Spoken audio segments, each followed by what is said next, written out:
Good evening, everyone.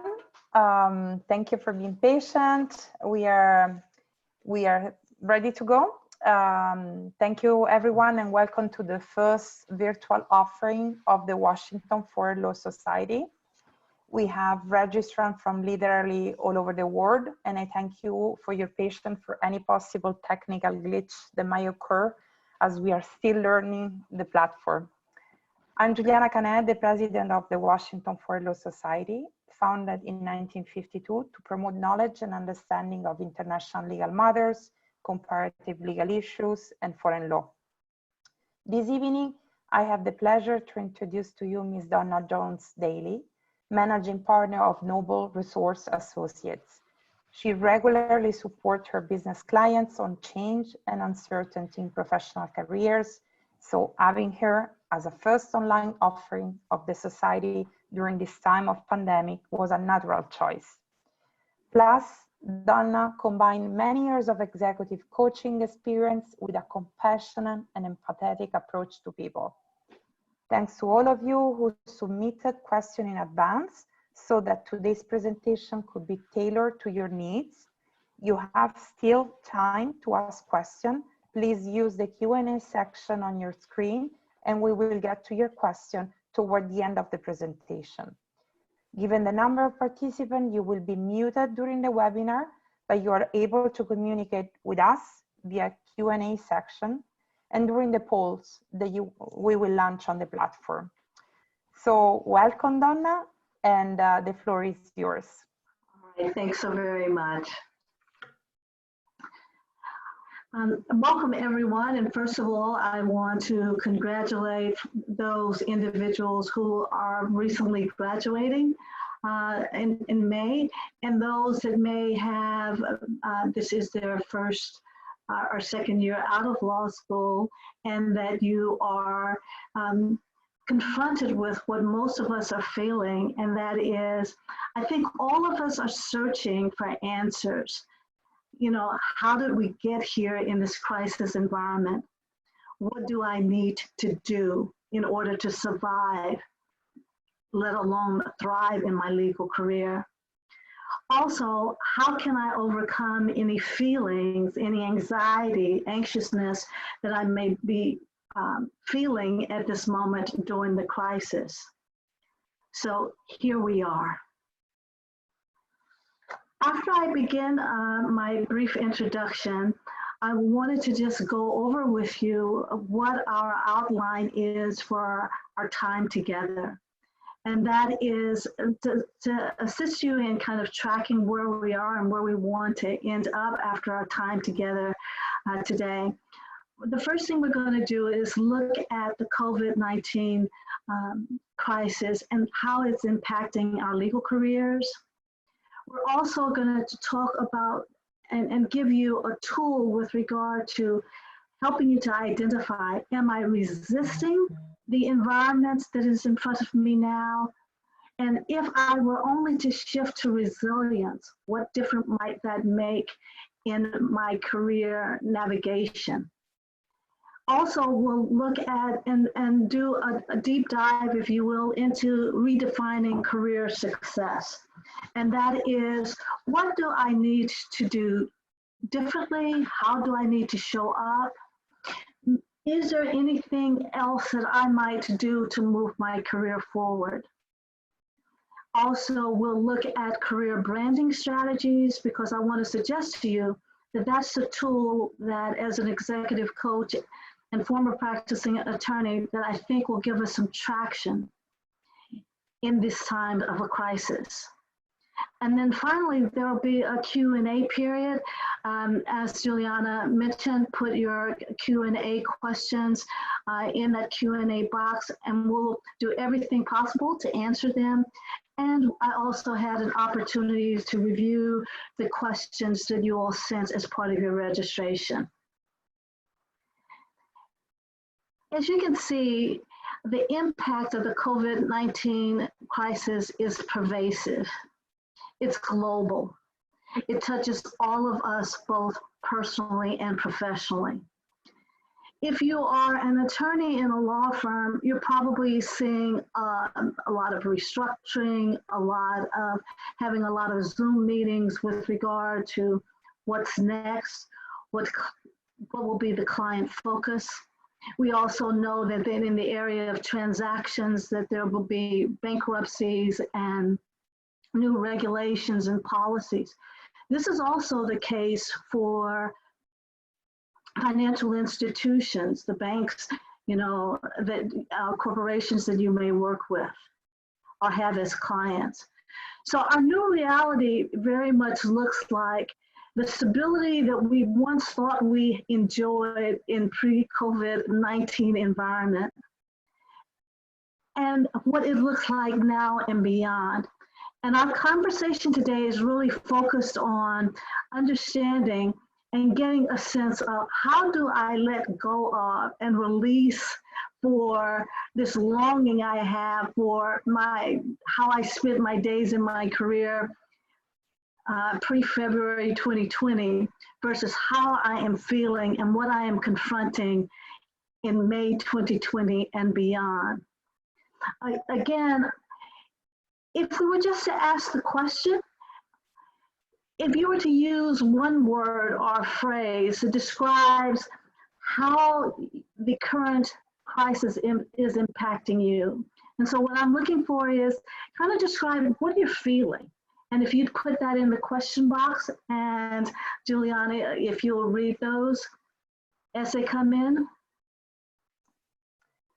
So please use the Q&A and put a word or phrase so we can share with the audience.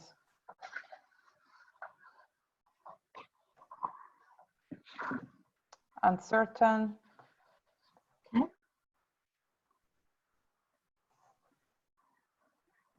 Daunted. Right.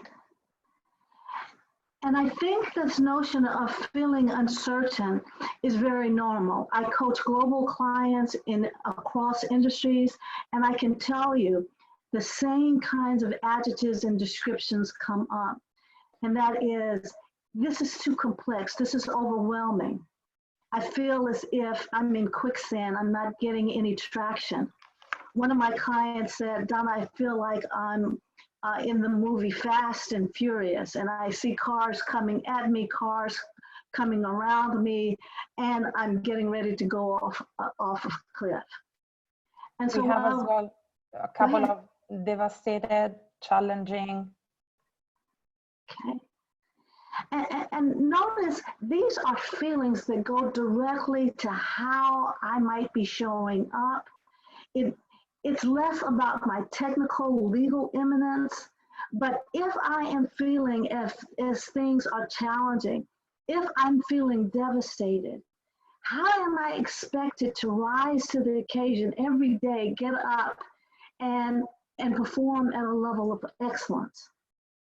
And what I want you to see is that these feelings are shared, and it's going to require kind of a shared problem solving, if you will. I was recently looking at and saw an article where Christine Lagarde, and it was part of the World Economic Forum, and they've created a particular platform to deal with the COVID-19 crisis. And she said that given the nature of the crisis, it's all hands should be on deck, and we should be availing and taking advantage of any tools that we have before us. Of course, she was speaking about the banks, the economic institutions, the European Union, in terms of all the nations coming in and coming up with solutions. When she's talking about tools, she's talking about practices and policies, what will drive economic growth and protect financial institutions. But I thought this quote represented, and could be by analogy, how we need to be showing up. And that is, I want you to think about that at this moment in time, we do have a tool. And it's more internal driven. It's more about how we're going to process. Are we going to resist the crisis, act as if it's not occurring, or that somehow it'll be over in 30 days or 3 months? Or are we supposed to position to embrace resilience? And so I want to first look at just what is this power of choice? What does it require? And how would I know if I'm actually in resistance mode or resilience? One of the things I want you to think, if you see over the left, it's very much the description of the feelings that you might be having. That of fear, being anxious, being overwhelmed, frustrated by the challenges, feeling as if you've lost your footing.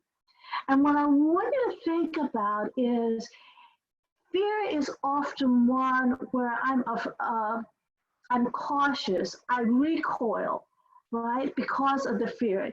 It goes back to the neuroscience of this fight or flight. And in many instances, fear paralyzes us.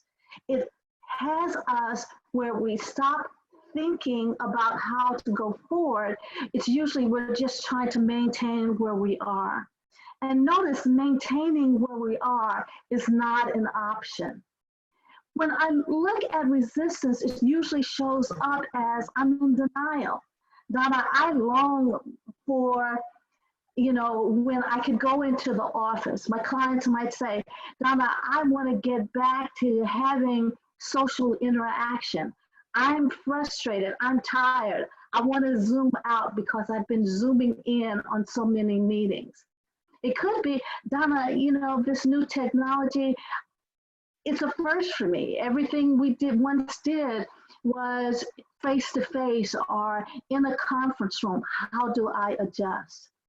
And I want you to think you stand in choice. You have the power to decide, do I give in to my fear and anxiousness, or is there another choice out there that I may not have considered?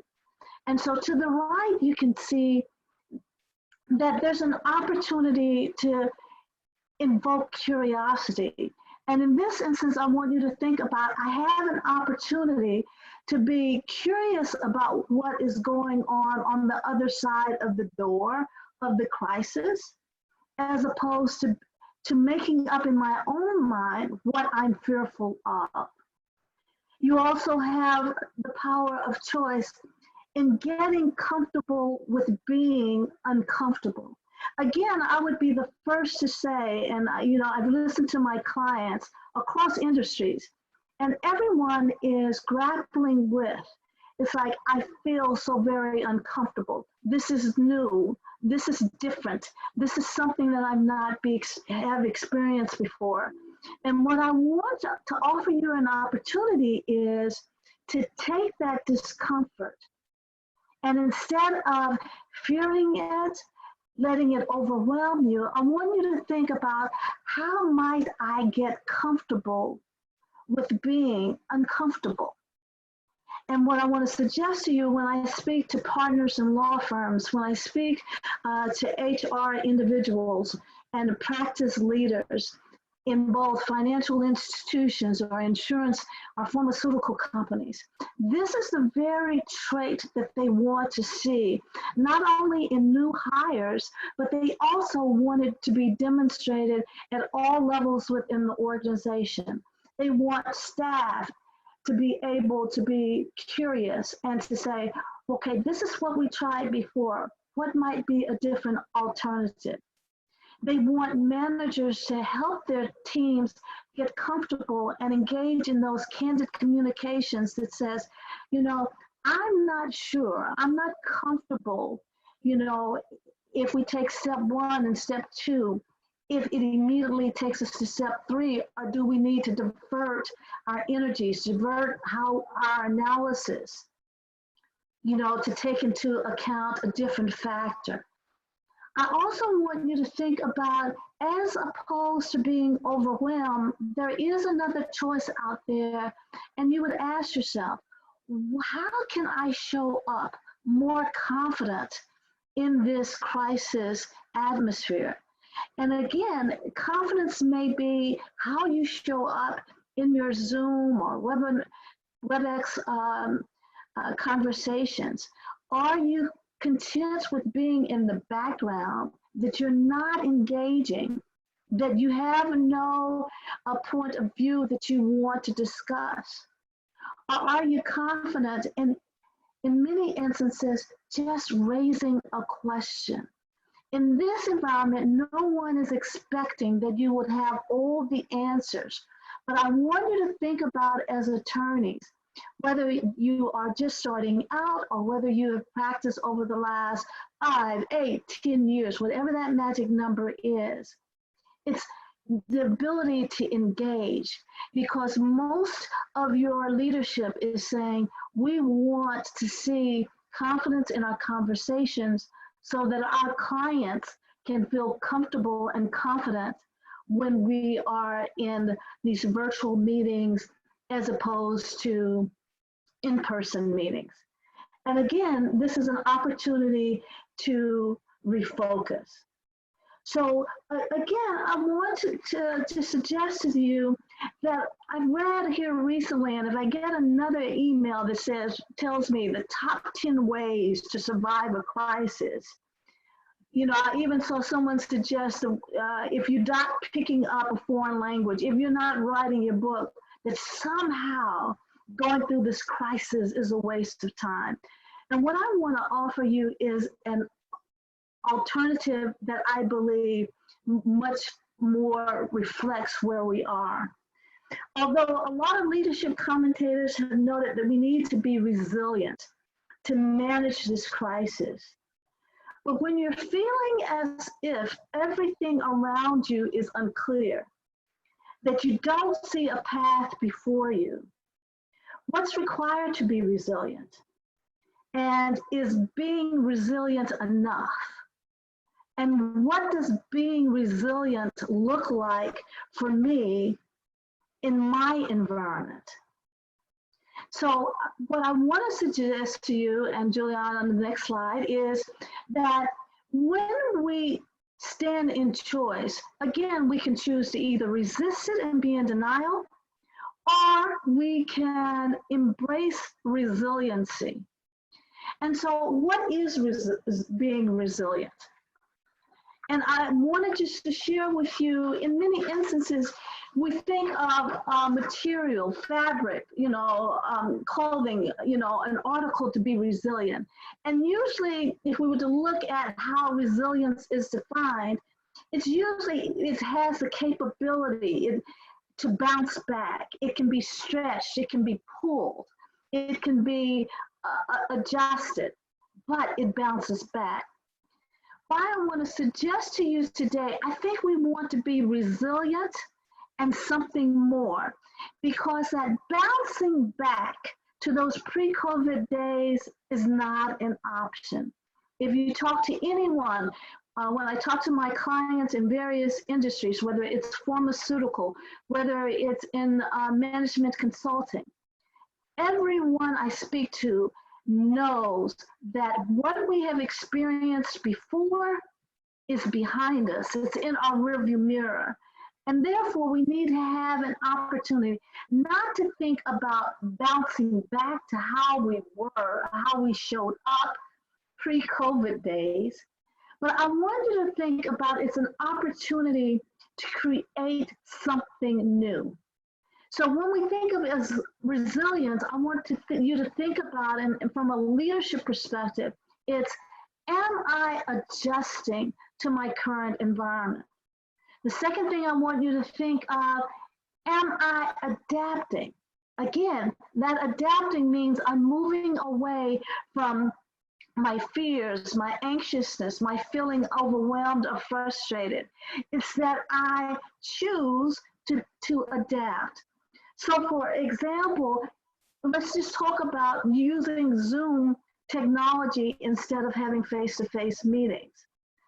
Here, resilience shows up because, am I adapting to it? Am I looking at the Zoom website, looking at support, looking at the resources they may have available, and adapting, trying to learn this new technology, because I have a sneaking suspicion that it's going to be here to stay. And so master Zoom, that would show that I am adapting. Agility comes in when we say, well, how fast, how quickly are you adapting? In this instance, I want you to think about there's a sense of urgency that you want to have in adapting. Where in a pre-COVID environment, you may have had 2, 3 weeks, a couple of days to problem solve. Now everything is moving so quickly that your leadership, your manager, your partner, your director is expecting that you have some sense of urgency with regard to the types of problems you're asked to solve. Again, I want you to think about, not only do I want to commit to making adjustments to adapt, but I want to show agility as a way of saying, I understand that I don't have the luxury of time to noodle over this issue, to come up with 100%, I've gotten 100% of the information. What my clients tell me is, Donna, because we're moving so quickly, because these are issues that we haven't seen before, I'm making decisions on less data that's being made available. Or I present a recommendation, or I'm drafting a recommendation on policy, on process, on solving a legal issue, only to find out that I don't have all of the information. I only have 80%. And what I want you to think about in that instance, you have an opportunity to show up as a lawyer, and that is be committed to providing your clients with a response, and we can use language that only we have mastered, and that is to say, and this recommendation, this observation is based on, identify what the facts are. Your clients, your stakeholders will understand if those things, the data that you have relied upon changed, then you can come to and revisit and create another recommendation. The other thing I want to suggest with our clients and stakeholders is to be responsive.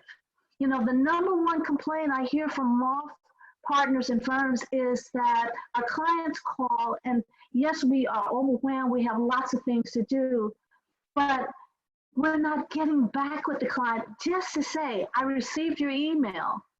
If you would allow me to call you back at a certain time, and I will be able to focus on it.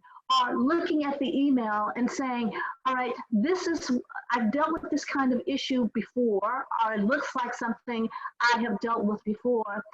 Can I ask the client to provide more information on blank, so that when I get back with them, I'm able to come up and to be responsive. Again, I also want you to think about, particularly if you're just getting out of law school and you're trying to find, get anchored and try to figure out, you may have gotten the offer and you're supposed to begin in September. I want you to think about what are those opportunities to start reviewing and revisiting. Now that I'm out of school, I've got to show up less as an academician in practicing law and more in a business mind, because this is what the market is demanding. They also want not only your technical legal eminence, but they also want you to be and have a sense of what's going on in the industry, your marketplace. So again, I want you to think about, yes, I want to be resilient, and what does it look like in the environment that I'm functioning? I want you to think about that I want to be both resilient, I want to choose that as opposed to fear or anxiousness, but I also want to be relevant. And in being relevant, I want you to think about that you want to be able to have a larger executive presence. You want to be able to have clarity with regard to your value add. And all of these things will increase your brand visibility, and which we'll speak about in a couple of minutes. So again, I want you to think about, what if we decided to use this unique time to becoming relevant? What's possible if we were to focus not on our fear and frustration that keeps us paralyzed, keeps us in this resistance mode, but what if I were to develop and use this time to come to terms with and start building my professional brand? Here I saw this quotation, and it so much resonated with me, because in order to start thinking about my brand, I have to move away from traditional ways of thinking. That, you know, Donna, I did well in law school. I was on this journal. I was on, you know, competed in this moot court competition. I got awards for. I want you to think about, what if this environment is requiring more? And that more is the use of creative thinking, to be innovative, to be disruptive. And so here, I want you to think about, in addition to being resilient, I want to be relevant.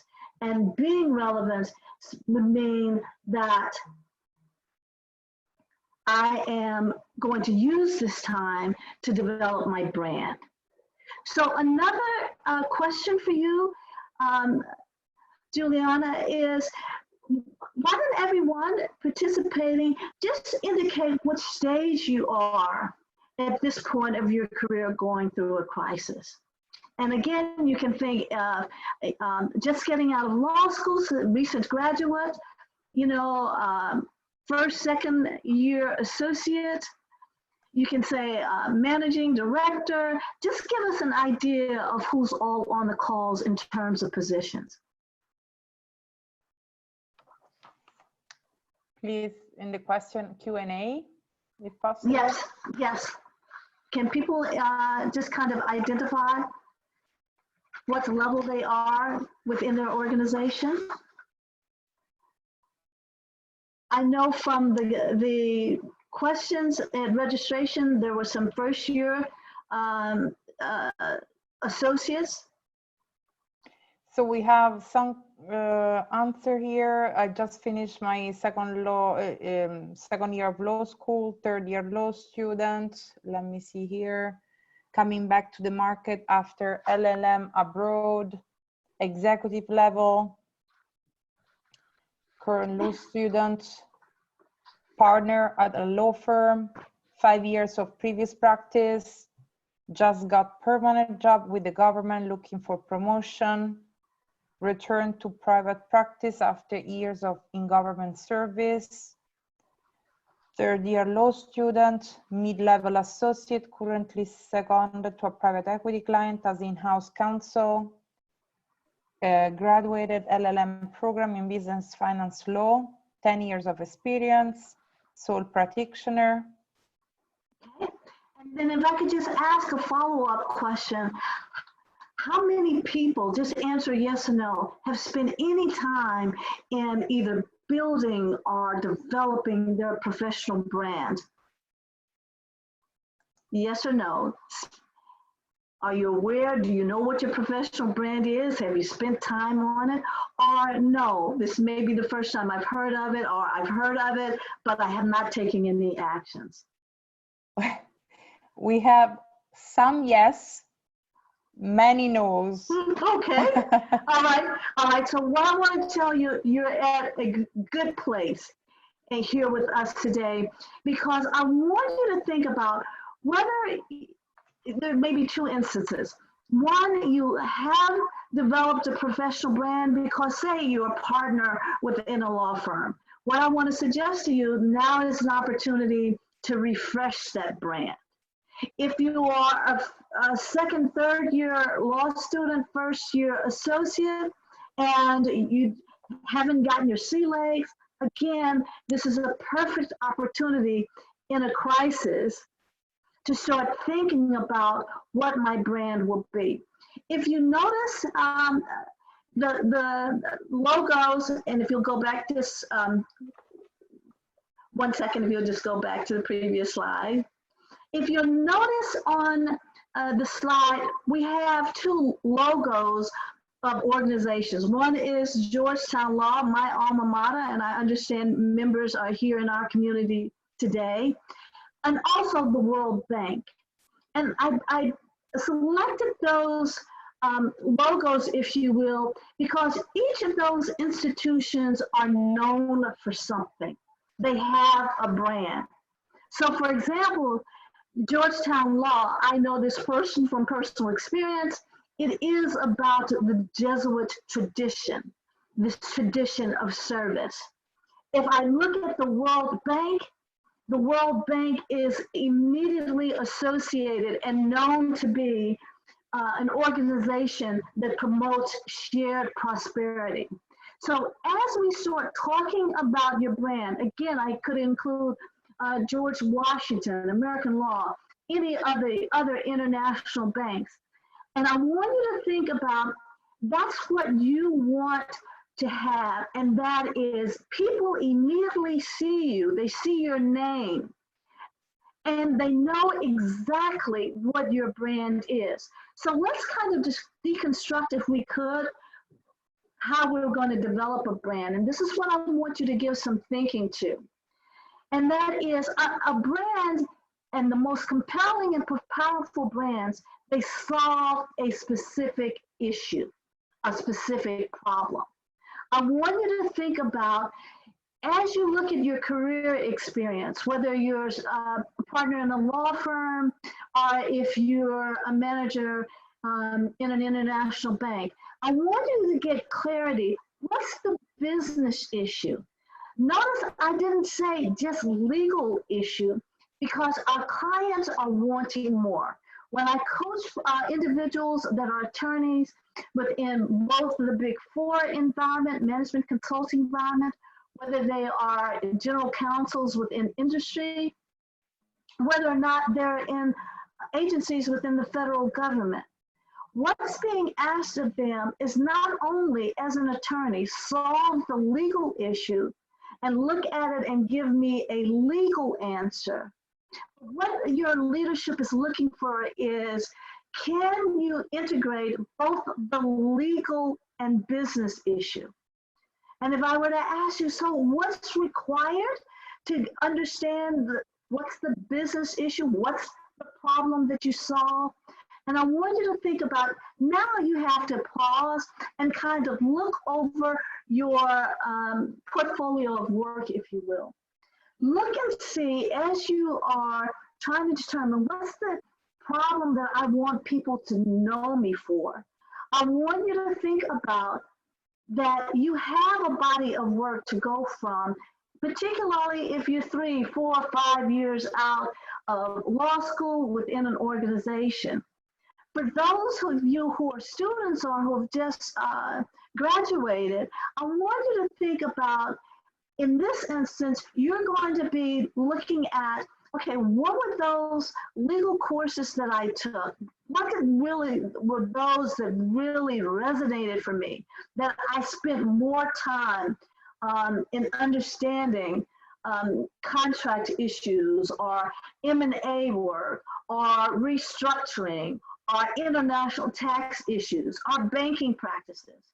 Again, for those of you who have just recently graduated, your book of business, your book of work is much smaller, but it doesn't stop you from getting a sense of what's the problem I want to solve. And again, look at those around you in your organizations. Look and see what issues are getting more traction in this crisis, this COVID-19 environment. The other step I want you to think about is understanding who is your target audience. And in this instance, if it sounds like marketing, because branding is very much a marketing concept, I want you to think about what clients, who do you serve in this marketplace? And And I want you to think of two things. Who did I serve prior to the COVID-19 environment versus who do I serve now? You may find that there is a different audience. And if so, get an understanding of the kinds of business issues that your audience in this COVID environment, what are the kinds of problems they are confronting? And do you have the ability to transfer your current knowledge into that particular area? The third thing I want you to think about in building a brand is what's your differentiator? In this instance, I want you to think about what makes you unique. Again, if you think about that, there are lots of detergents, or let's say soft drinks, that you have an opportunity to have. Or let's say at Starbucks coffee.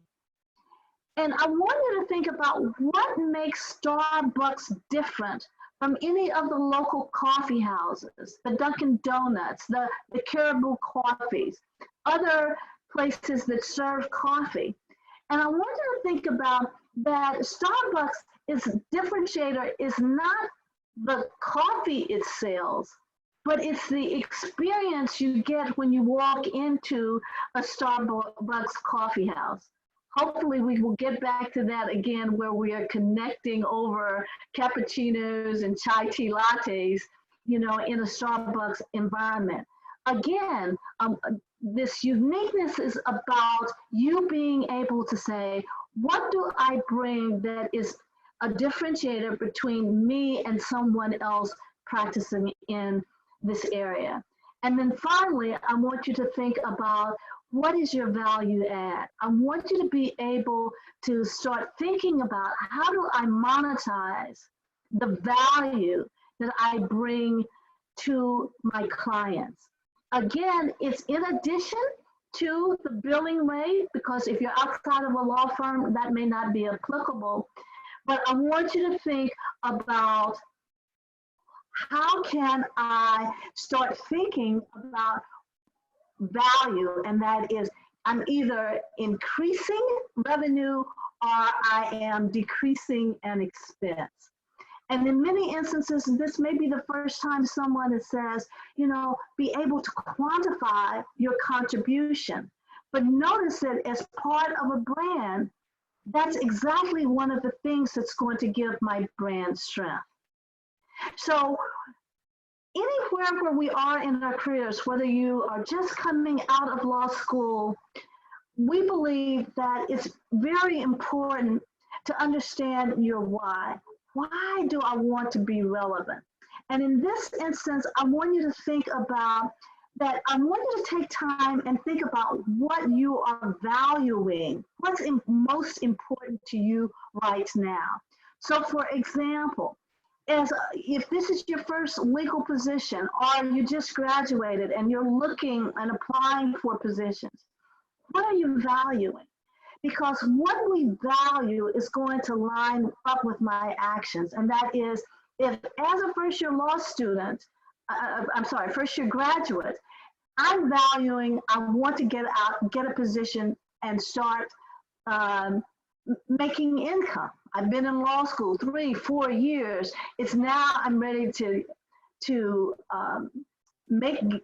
get a position and start earning income. I might want to buy a house. If you are, say, more senior, say a partner, you may be valuing something different now. You may be valuing being at home with your children or grandchildren. You may be valuing, I want to take time, write a book. I want to take time, learn a foreign language, travel, whatever that might look like for you. So the next step, in addition to building your brand, to be relevant, I want you to think about, what's my motivation? What is going to help me to understand and put the effort in necessary to be relevant? The other thing I want you to think about is determining, where do you want to play? And that is, in many instances, it's not only, where am I going to look for positions in terms of industry? But do I want it to be private sector versus public sector? Do I want it to be big law, or do I want it to be a medium-sized regional or national firm?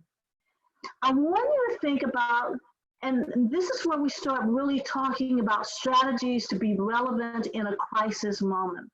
One of the first things is not only do you want to develop your brand, but you want to have brand visibility.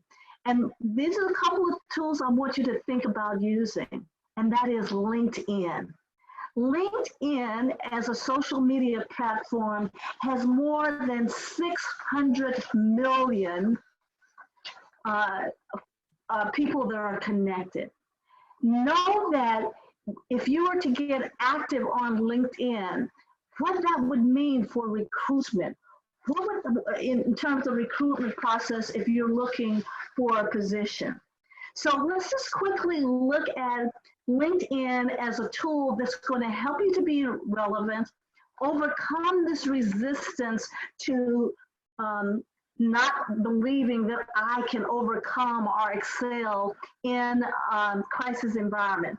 So a couple of things I want you to think about, and how do you want to use LinkedIn? And I'll give you just a couple of examples. I want you to think about that LinkedIn is all about connection. It's not just number of connections, people that are connecting with you. Of course, you want to be 500 and above, and that takes some time to build.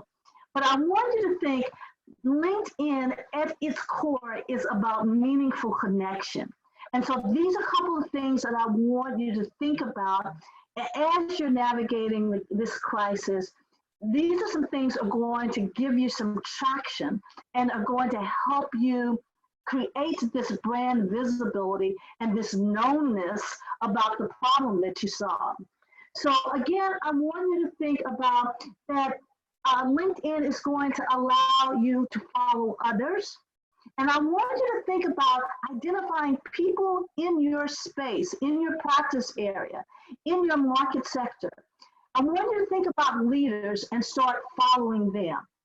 That's going to give you an opportunity to see what they're reading, see what the market industry issues are. In addition to those individuals that are experts in their field, I want you to think about the benefit of connecting with people on your level, kind of lateral connections, because you get a chance to share with them and also see not just what they're reading or writing, but they are attending webinar or virtual conferences, and you want to have access to that. I want you to think about one of the first things is I want you to refresh your LinkedIn profile. And so look at the profiles of people in your industry and see how they lead with action language. It's very clear with regard to the problem that they solve. I also want you to think about using LinkedIn to tell your story, because part of your professional brand is that you're able to tell a narrative, share with people, how did you get from where you are now? And there's a story with regard to how you navigated the crisis. If you have an opportunity and if it's something that interests you, I would say start blogging. There is a whole segment of people that are blogging about the crisis in terms of parenting, in terms of educating your children, also in terms of what are law firms doing in this environment to be successful, to recruit individuals. All this information is out there, but it'll take some time for you to kind of navigate through it and see what is appropriate for you. The next thing I want you to think about is you can just identify people that you're interested in, send a LinkedIn invitation, and then begin to ask the question. And it is, what tools are you using in addition to Zoom? Or what are you using in order to show up stronger in your Zoom conversations or Microsoft Teams conversations? So again, I want you to think about refreshing your profile, telling a strong story, being authentic. LinkedIn is a social media platform that rewards generosity, and that is not only be there to take, want people to follow you, but also connecting in a way where you are endorsing others. You can endorse a professor, you can endorse someone within your organization. You can provide a testimonial if you've done work with them, elevating their expertise. Again, all of this gives you more of a brand presence within LinkedIn. And just think about it. You have more than 600 million individuals. How many of those are business people, attorneys, or may work in your industry? Also, just real quickly, I want you to think about not only publishing on LinkedIn, but LinkedIn has a feature now called LinkedIn Events, and that you can create an event. And it doesn't have to be a big conference, but it can be groups within LinkedIn. And that is, if you're in the banking industry and you service a particular country, a market, you can create a LinkedIn event and invite people to those. Again, I want you to say, in addition to building your LinkedIn presence, I want you to think that there are other ways to be relevant. And those are, the question I get most from some of my clients, Donna, I struggled in building a network when we could do face-to-face, get on people's calendars to do coffees. How do I do it virtually? Well, one of the things I want to suggest to you is that you have LinkedIn as an social media platform that is already in place to allow you to connect to others. One of the things I want to suggest is that they've got to be meaningful connections. So identify commonality. So for example, you can say, I was following you, or I saw a post that you wrote on a particular subject. I'm interested in that. Would you be able to share, could we have an e-introduction, and you might be able to provide other resources or share with me your experience. The key to networking, I want you to think, is about developing trust. And so again, before I would reach out and want someone to respond to me in terms of, can you make an introduction to someone at this law firm or with this organization, I want to have been following them, endorsing them, and raise a question.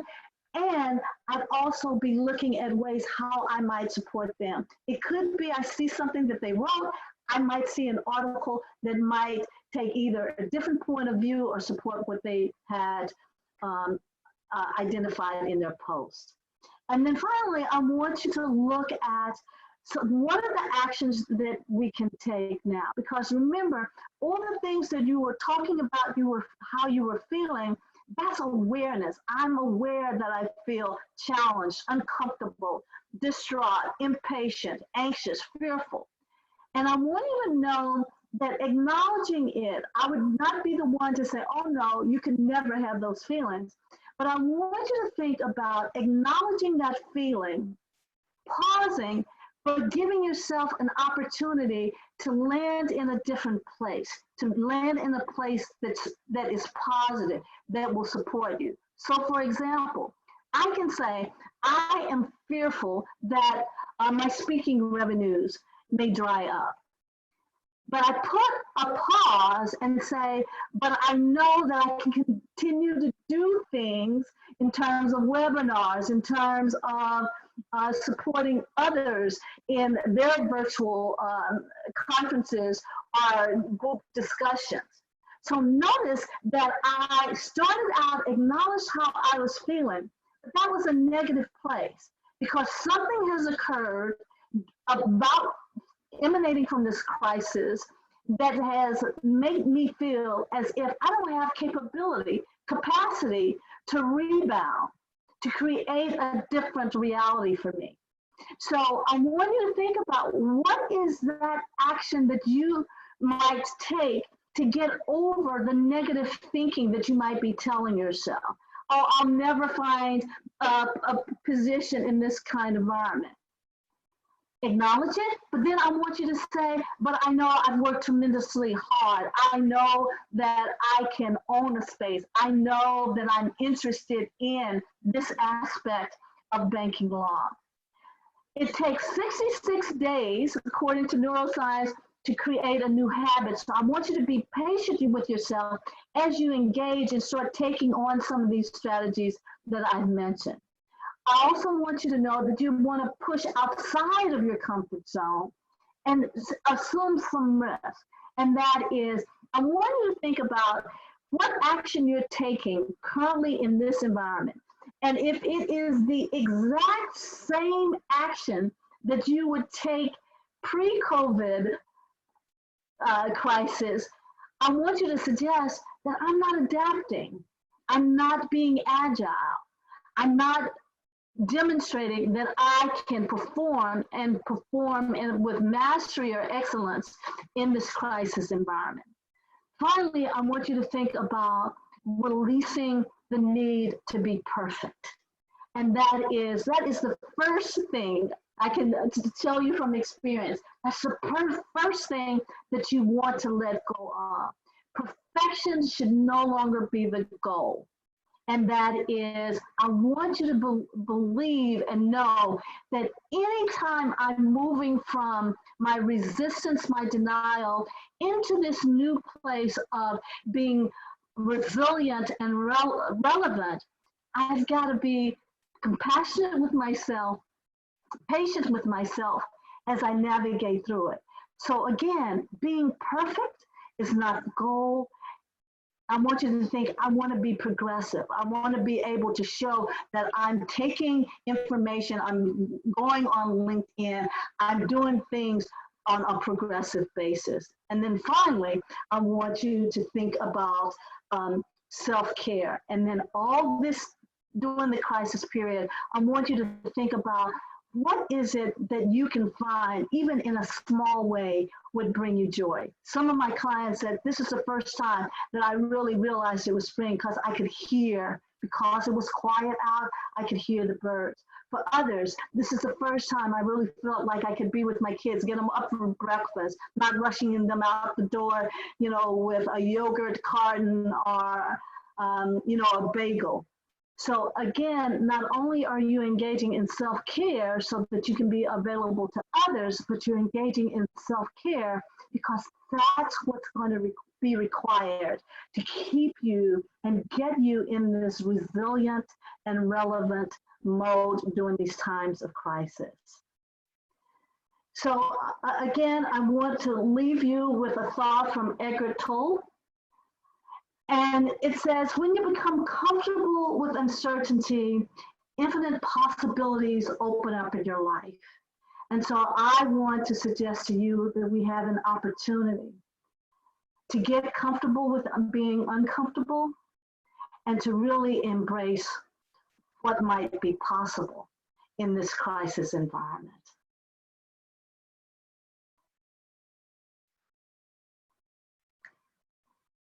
Juliana, now we can take the question and answers.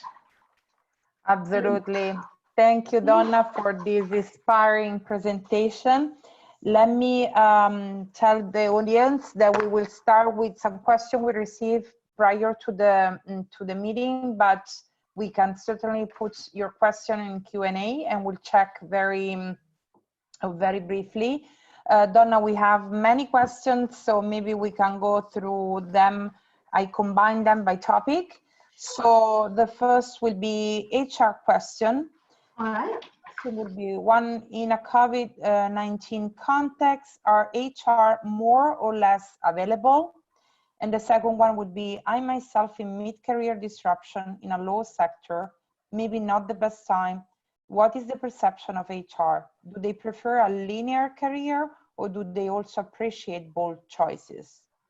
Okay, so if I understand, it's what's the role of HR and should I be able to look at them as a resource to help me navigate through my career? All right, so one of the things I want to suggest to you as part of your analysis is you've got to determine how does HR show up in your organization? And that is, Are they business partners? Are the things that HR shows up, do they have a seat at the table? If they do, no question, I think you, and in your area, in the larger firms, you know, individuals are signed in HR to service certain business practices.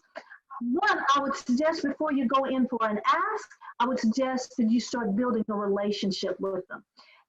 In this instance, it's just sending an email, asking them how that person might be doing, and just say, you know, I'm in the process of, you know, I want to make sure that I'm navigating this crisis.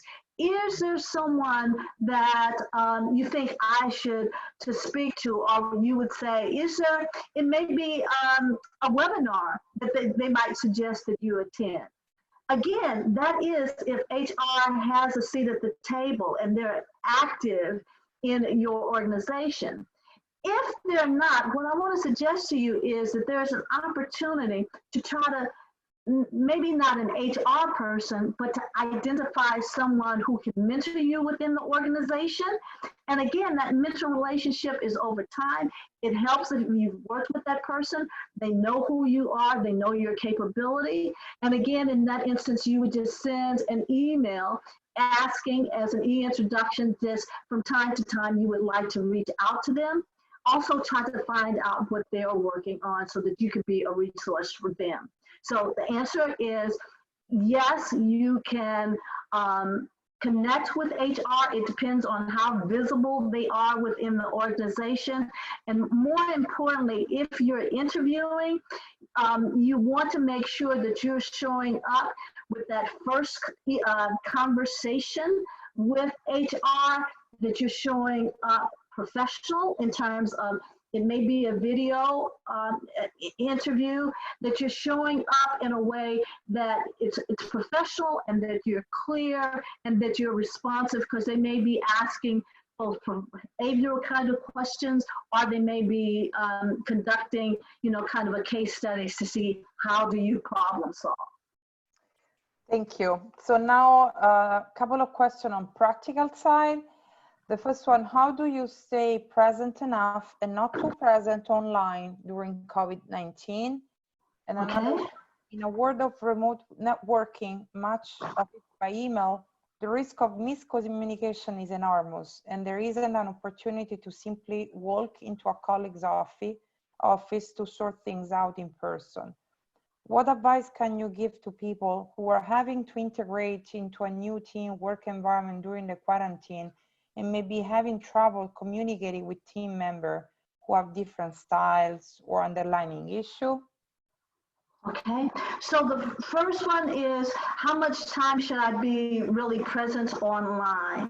And this goes to that self-care component. You want to make sure that you're in balance. It's very easy when you're sheltered in, you're working from home, that your days run into each other, and that it's more like your days don't end. You get up, you're working, and then you go to bed and you're working to 9, 10 o'clock. What I want to suggest to you is to put some discipline in place. Make sure that you are allotting time either to go walk or to have a cup of tea or to go and play with the kids, the pet, whatever it is for you that provides a break for you. Also know that in this global environment, that you could finish something tonight working in New York or DC, go to bed, it went to someone in Europe, while you're sleeping, they're working, and you get up and you say, why did I ever go to bed?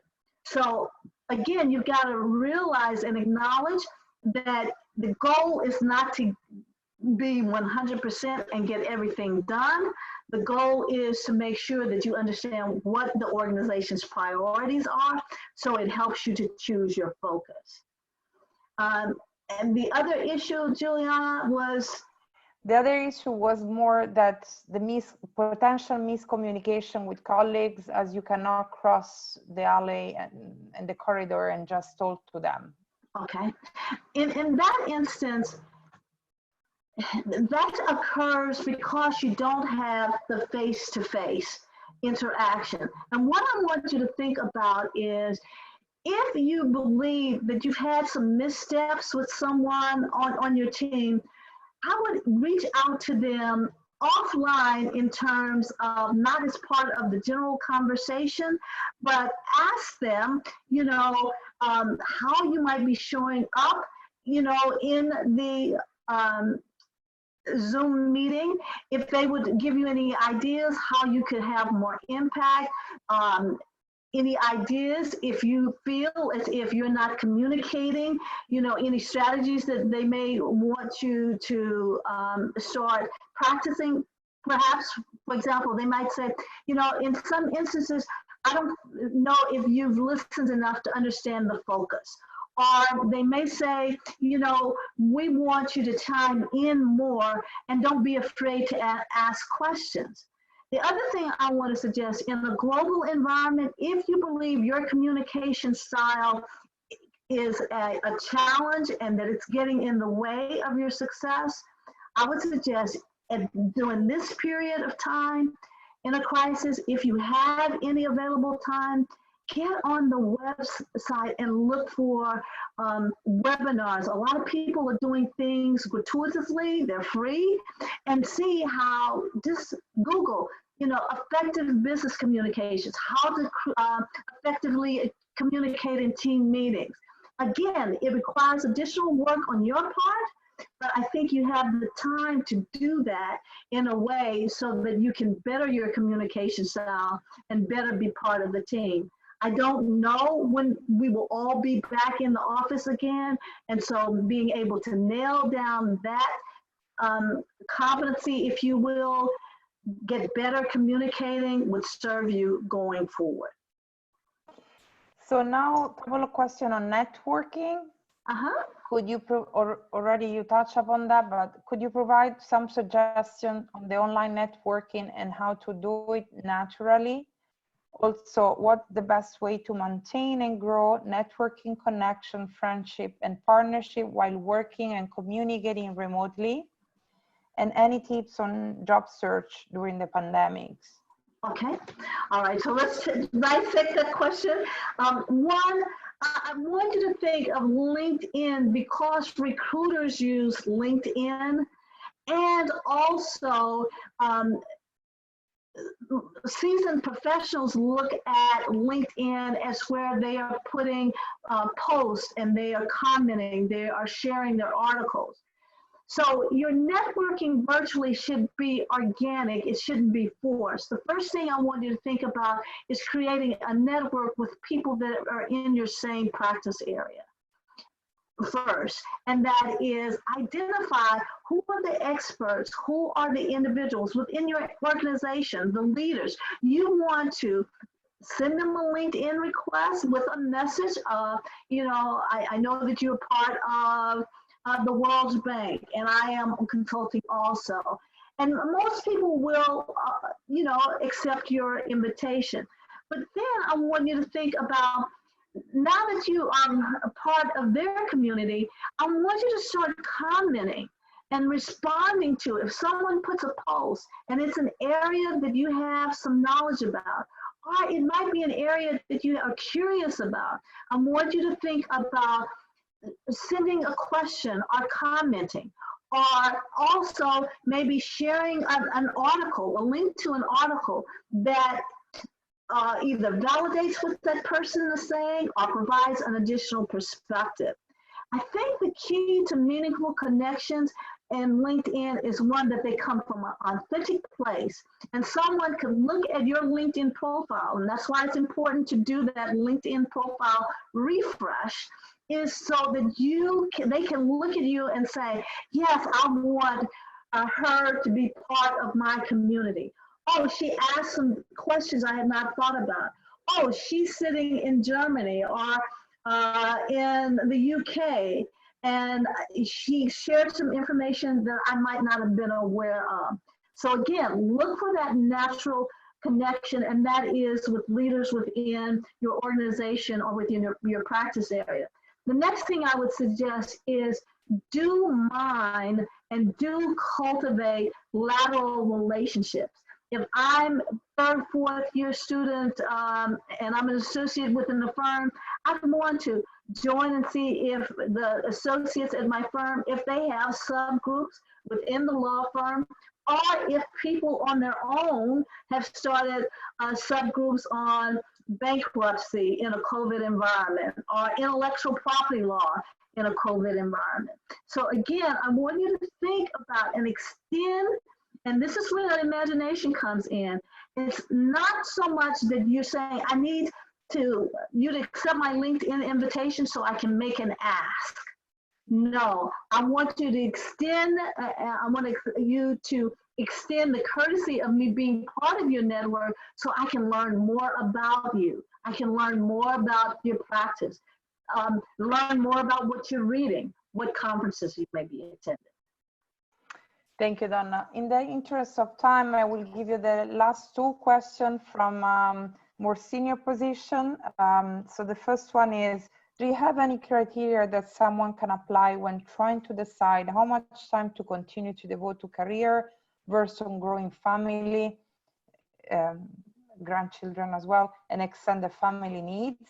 The COVID time is making me rethinking of my career choices. And the other one, any tips if you have a compromised immune system and will need to telework after the lockdown until there is a vaccine or cure? Thank you. All right. So the first question, I understand it is about how do I navigate my career if I'm more seasoned attorney. So I'm not dealing with interviewing or trying to get in front of someone to make a career decision. It's that I'm a seasoned attorney. And I want you to think about, this goes back to understanding, what are you valuing right now? It sounds as if that you are yearning or wanting to spend more time with grandchildren.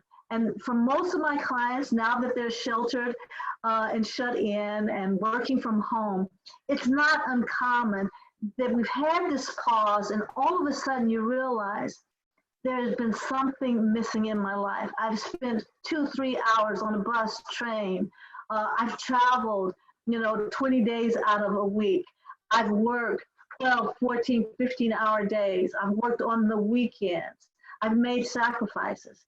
And so what I want to suggest to you, here is an opportunity for you to stand in choice, not just to be resilient through the crisis, and not just to be relevant in terms of your professional brand, but remember that relevancy has both a personal and professional component to it. And I want you to think about that you can pause and just give yourself permission to do an inventory of one. In a prior time, 10, 20 years ago, I valued and I put all my effort in my practice in becoming a partner within a firm. Now, you can stand in choice and say, maybe I want to be have another role within the firm. It could be of counsel, it could be an advisor, it could be that you look at just certain clients or certain initiatives, engagements that you want to work on. It could be, I want to spend more time in developing our pipeline of talent. But the first thing is to get clear with regard to what you are valuing. Because when I talk to my clients and there's any kind of friction, if they feel like they're out of alignment, it's because what they are valuing versus the actions that they are taking are out of alignment. And so again, what I would suggest is give yourself permission to take time to understand and what you're valuing in terms of spending time with grandchildren or taking on new interests, and having the courage to have that conversation once you've sorted out what you value with your family, with your practice leads, with your team, so that one, it's not unexpected, and two, it meets your test of being thoughtful and being able to make a decision that you can live with going forward. Thank you, Donna. So we have some other questions, but in the interest of timing, I will say that we can maybe wrap up here, and the participant that would like to have their question answered, please free to share with me with the society your question, and I will give, with your permission, I will give the question to Donna that kindly is available for follow-up to wrap up your question that were not answered. Donna, please, you want to conclude? Yes. So one, I want to thank you very much for the invitation and allowing me to share some of these strategies that I am very comfortable in terms of knowing that if people were just to move out of the resistance and move into becoming relevant, just that movement will take away some of the anxiousness and the fear that you have.